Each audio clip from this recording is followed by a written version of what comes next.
The infrastructure bill has another hidden surveillance initiative.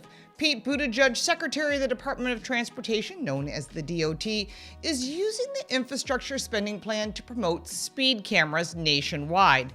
The DOT has received $6 billion to issue grants to help cities and towns with road safety as part of the $1.2 trillion infrastructure bill that Congress passed. Now, this sounds great at first, and then you look a little deeper, because buried on page 32 of the National Roadway Safety Strategy, we find the real truth. Welcome back to Car Coach Reports. I'm Lauren Fix. If this is your first time here, we do more than car reviews and first looks of new vehicles. We give you car smarts because knowledge is power. Don't forget to subscribe and click that little bell for notifications so you don't miss anything. So what does all this really mean? Now, the law creates a new Safe Streets and Roads for All program. It claims to protect not only the drivers, but also road users, which includes people who walk, bike, or use a wheelchair.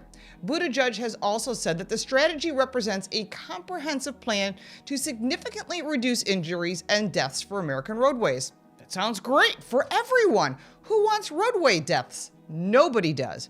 Under the plan, one of the DOT's key departmental actions includes providing noteworthy practices for re-engineering the roads to slow down vehicles, rather than relying primarily on enforcing to manage speeding, as well as a goal to promote speed safety cameras as a proven safety countermeasure.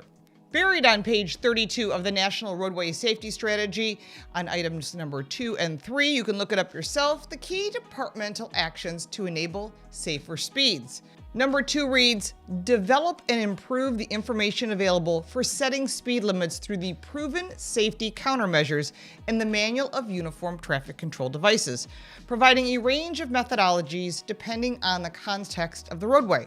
Clarify the applicability of current use of key criteria using and setting speed limits. They're going to reduce the speed limits and add traffic cameras. But number 3 says to revise and provide noteworthy practices for re-engineering roads to slow down vehicles rather than relying on primarily on law enforcement to manage speeds and promote speed safety cameras as a proven countermeasure.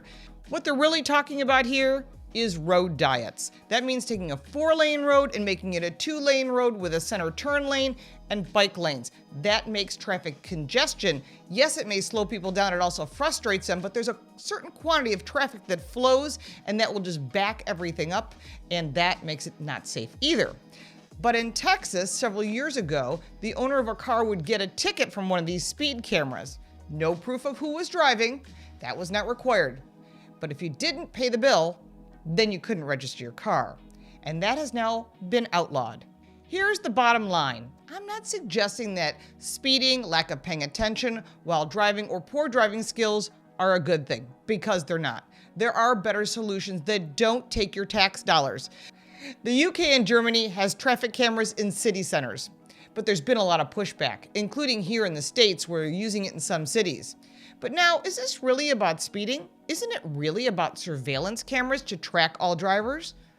This kind of brings me back to kill switches and the push for more electric vehicles and connecting to the grid. That's all in the bill as well.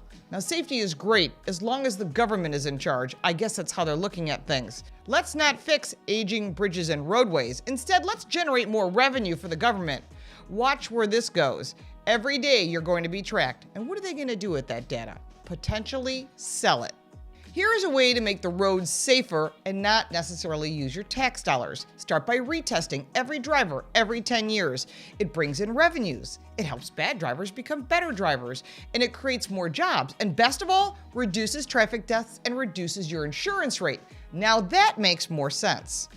If you got value from this video, give it a like and subscribe for more videos like this one. If you have any additional questions or comments, because you always do, put them in the comment area down below and I'll be happy to start the conversation or answer your question. I'm also answering questions on all forms of social media. You can find me at Lauren Fix to stay on top of what's new and hot in the industry and some very cool pictures. There's more information on my website, carcoachreports.com, with content in English and Spanish. And if you're still looking for more car smarts, check out my book, Lauren Fix's Guide to Loving Your Car. The link is down below. I'm a co-host on the Total Car Score podcast, available on all platforms, where we go behind the scenes to see what makes the auto industry tick. Thank you so much for watching. We'll look forward to seeing you next time.